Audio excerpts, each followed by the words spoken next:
आदाब, नमस्कार, good evening, सत श्री अकाल। फिर से स्टडी सफर तक के इस एपिसोड पे आप तमाम लोगों का स्वागत है। उम्मीद करते हैं आप लोग अच्छे होंगे, अपना ख्याल रख रहे होंगे। चलिए आज की कहानी की फिर शुरुआत करते हैं। हमारे भारत देश में किसी भी रिश्तों को बहुत हद तक महत्व दिया जाता है, इसीलिए लोग जो है रिश्तों को बचाने के लिए हमारे देश में किसी भी हद तक कदम उठाने के लिए तैयार रहते हैं। आज की जो कहानी आपको बताने वाले हैं, इसमें भी कुछ ऐसा ही होता है जिसके कारण से दो व्यक्ति की जिंदगी हमेशा के लिए खत्म हो जाती है। लेकिन जब इसकी असलियत लोगों को पता चलता है तो इसको सुनने के बाद हर किसी को अपने कानों पे यकीन ही नहीं हो रहा था। नमस्कार, मेरा नाम जितेंद्र कुमार है, आप देख रहे हैं स्टडी सफर तक। आज जो सच्ची घटना मैं आपको बताने वाला हूं, दरअसल यह जो घटना है वो उत्तर प्रदेश राज्य का है। उत्तर प्रदेश राज्य का एक जिला पड़ता है कनौज, और इसी कनौज का एक थाना लगता है गुड़सरायगंज। गुड़सरायगंज थाने के अंतर्गत एक गांव पड़ता है गौरैयापुर, और इसी गौरैयापुर के निवासी रमेश चंद्र दोहरे। रमेश चंद्र की जो पत्नी होती है, उनकी पत्नी का नाम उषा होता है, और उनकी एक ही बेटी होती है जिनका नाम संगीता होता है। संगीता जिनका उम्र करीब 20 वर्ष के आसपास होती है। रमेश चंद्र जिनके पास करीब काफी जमीन है, अपने ही जमीन में वो खेती किसानी किया करते हैं और अपने परिवार के साथ बहुत ही खुशहाल तरीके से जीवन जीते हैं। बात हम आपसे कर रहे हैं 9 अक्टूबर 2019 के सुबह के करीब 9-10 बजे के आसपास। दरअसल रमेश चंद्र के घर के अंदर काफी सन्नाटा का माहौल होता है। 10 बजे के बाद भी घर से कोई सदस्य बाहर नहीं निकलता है, तो उनके पड़ोस का रहने वाला राजू गौतम उनके घर के पास जाता है और रमेश चंद्र को कई बार पुकारता है, आवाज देता है, लेकिन इसके बावजूद भी घर के अंदर से उसे कोई जब जवाब नहीं मिलता, जिससे राजू गौतम को थोड़ा सा घबराहट होता है, और इसलिए राजू इस बात की जानकारी अब नजदीकी पुलिस स्टेशन में देता है। इधर पुलिस को जैसे ही इस तरह की सूचना मिलती है, पुलिस अपने दल बल के साथ रमेश चंद्र के घर पे आती है। लेकिन पुलिस जैसे ही घर के अंदर घुसती है तो घर के अंदर का जो नजारा देख पुलिस और उसके साथ हर कोई दंग रह जाता है। दरअसल कमरे के भीतर रमेश चंद्र और उसके पत्नी उषा देवी के लाश पड़े हुए थे। दोनों के शरीर से बहुत अधिक मात्रा में खून निकल चुका था। पुलिस जब दोनों की लाश को चेक करती है तो पता चलता है दोनों के शरीर पर किसी मोटे डंडे से कई बार वार किया गया था। दरअसल उस डंडा भी उसी के आसपास पड़ा हुआ था। जब घर की तलाशी पुलिस करती है तो घर का सारा सामान जहां तहां छीटा छाटा था, बिखरा पड़ा था, जिसको देख करके यह अंदाजा लगाया जा सकता है कि अपराधियों दोनों की हत्या करने के बाद घर का सारा सामान भी लूटा है। लेकिन उस घर के भीतर उसकी बेटी संगीता कहीं भी नहीं दिखती है। लेकिन पुलिस को लगता है अब अपराधियों ने दोनों की हत्या करने के बाद घर का सारा सामान तो उन्हें लूटा ही, लेकिन संगीता का साथी में अपहरण तो नहीं कर लिया। जैसे इस तरह की खबर पूरे गांव वालों को पता चलता है, पूरे गांव में एक अलग सन्नाटा पसर जाता है। पुलिस दोनों लाश को अपने कब्जे में ले लेती है और उसको पोस्टमार्टम के लिए जिला अस्पताल भेजती है। लेकिन पुलिस के ऊपर गांव वालों का काफी दबाव होता है। लोग पुलिस के ऊपर दबाव देने लगते हैं गांव वाले कि जल्द से जल्द संगीता को ढूंढ करके लाया जाए। इसीलिए पुलिस प्रशासन भी इस केस को काफी सीरियस तरीके से लेती है। पुलिस अपनी तमाम कोशिश कर लेती है, लेकिन इसके बावजूद भी न तो संगीता का और न ही अपराधियों का कुछ अता पता चलता है। इसीलिए पुलिस अब संगीता के बारे में पता करने के लिए उसके मोबाइल के कॉल डिटेल्स के साथ साथ उसके सीडीआर और आखिरी लोकेशन पता करती है। तो फिर उसमें पता चलता है कि उसके संगीता का जो मोबाइल का आखिरी लोकेशन होता है उसके घर का होता है। लेकिन उसके मोबाइल नंबर का जब सीडीआर निकलवाती है पुलिस, जब उसे चेक करती है तो उसमें एक ऐसा नंबर होता है जिस पर संगीता पिछले कई महीनों से लगातार बातचीत करती थी। पुलिस जब उस नंबर का डिटेल्स निकलवाती है तो फिर पता चलता है वो नंबर किसी परविंदर कुमार के नाम पे रजिस्टर्ड है। परविंदर जिसका उम्र करीब 22 वर्ष के आसपास होता है। अब दरअसल परविंदर कोई और नहीं बल्कि संगीता का ही सगा अपना मामा है। परविंदर जो हरदोई जिले के तकल्लापुर गांव का निवासी होता है। पुलिस को लगता है कि अब परविंदर ही शायद संगीता के बारे में कुछ बता पाएगा। इसीलिए पुलिस अपने टीम के साथ परविंदर के घर पहुंचती है। लेकिन पुलिस जब परविंदर के घर पर पहुंचती है तो पता चलता है परविंदर पिछले रात से अपने घर से निकला हुआ है, वो गायब है।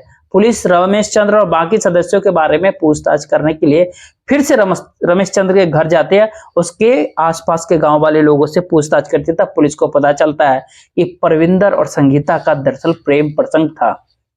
जैसे पुलिस को इस तरह की बातें पता चलती है, पुलिस परविंदर और संगीता की हर जगह पे तलाश करती है। धीरे धीरे करीब करीब 3 महीने का समय बीतता है, लेकिन इसके बाद भी ना तो संगीता और ना ही परविंदर का कुछ भी जानकारी मिलता है।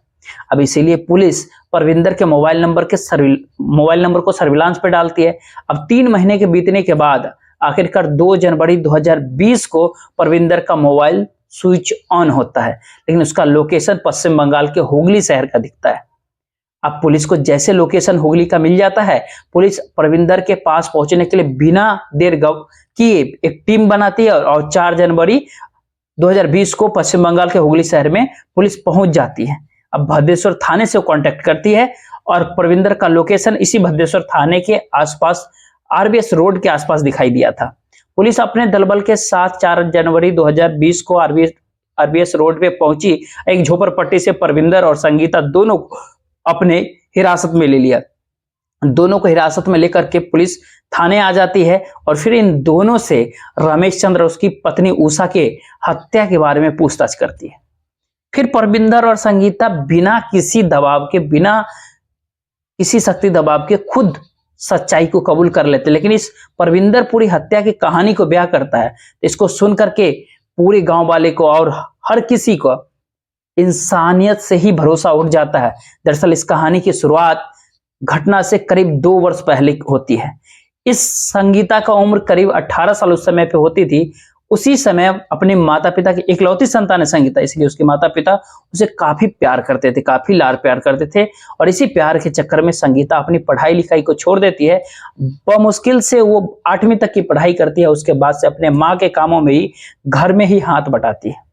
परविंदर जो अक्सर अपने बहन के घर आता था, करीब 10 दिन 15 दिन तक वो रहता था। जब भी अपने बहन के घर पे वो आता तो अपनी भांजी संगीता से भी खुल करके बातचीत करता था। आप पर एक दिन परविंदर अपने बहन के घर पे आता है शाम के समय।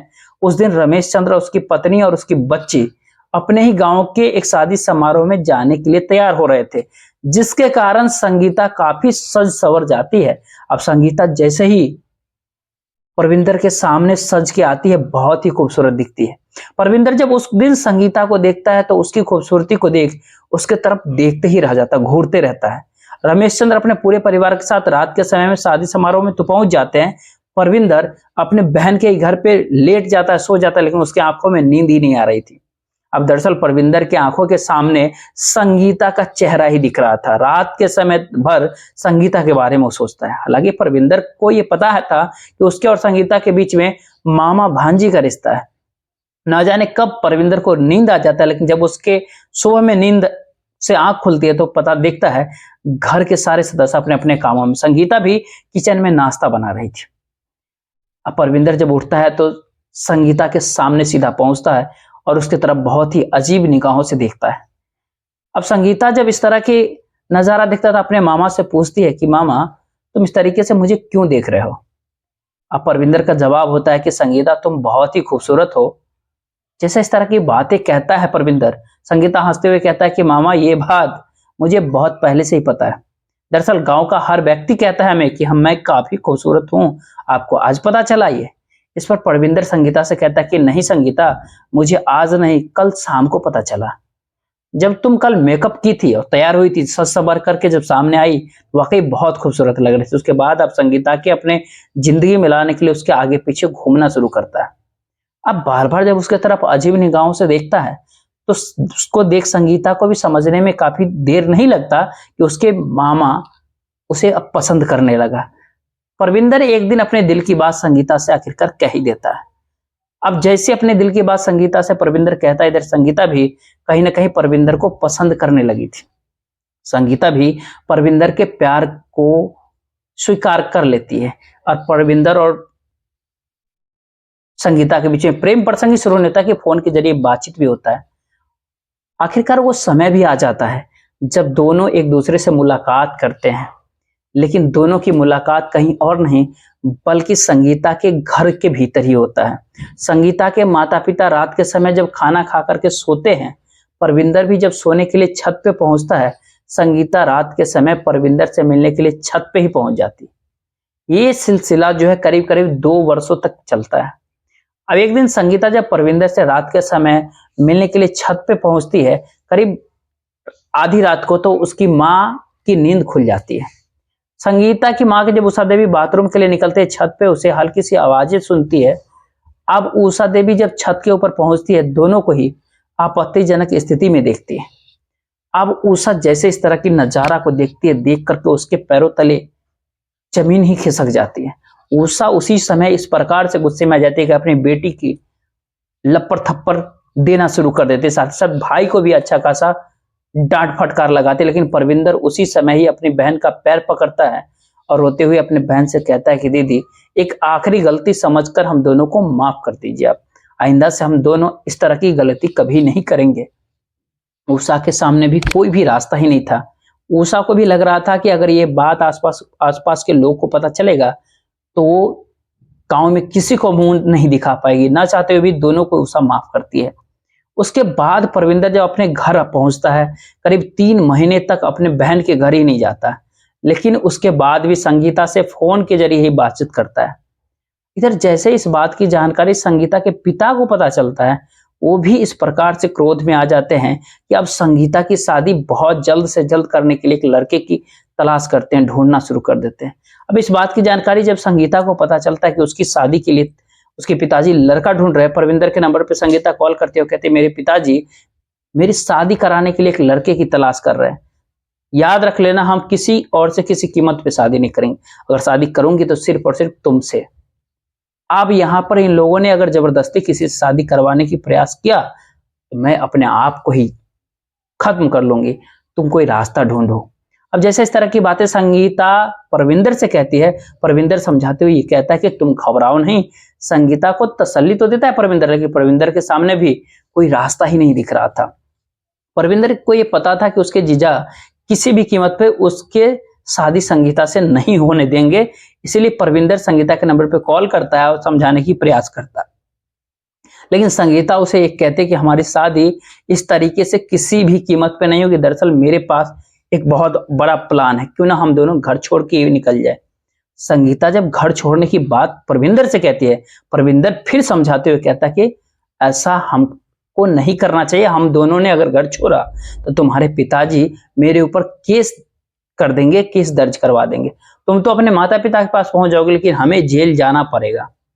अब परविंदर जब इस तरह की बात संगीता से कहता है तो फिर उसके माता पिता कैसे भी शादी, अगर जेल गया परविंदर ये कहना था, तो फिर शादी तो उसकी संगीता को कैसे वो करवा ही देंगे। तो संगीता को भी अब लगता है कि परविंदर शायद ठीक ही कह रहा है, इसीलिए परविंदर संगीता से कहता है कि मेरे पास भी एक प्लान है, लेकिन तुम्हें मेरा साथ देना होगा। संगीता परविंदर के प्यार में मतलब इस प्रकार से अंधी थी कि उसका साथ देने के लिए किसी भी हद तक गिरने के लिए तैयार थी। अब परविंदर से संगीता कहता है क्यों ना, परविंदर संगीता से कहता है कि क्यों ना हम दोनों मिलकर के तुम्हारे माता पिता को ही हटा दे और तुम्हारे घर की जितनी भी संपत्ति है अपने साथ लेकर किसी दूसरे शहर में चले जाएंगे और वहीं जाकर के बहुत अच्छे तरीके से जीवन जिएंगे। इधर पुलिस को जब दोनों का लाश मिलेगा, सबको यही लगेगा कि शायद लुटेरों ने तुम्हारे माता पिताजी की हत्या कर दी है और तुम्हारा अपहरण कर दी है। अब जैसे इस तरह के प्लान के बारे में संगीता से कहता है परविंदर का साथ देने के लिए संगीता भी तैयार हो जाती है।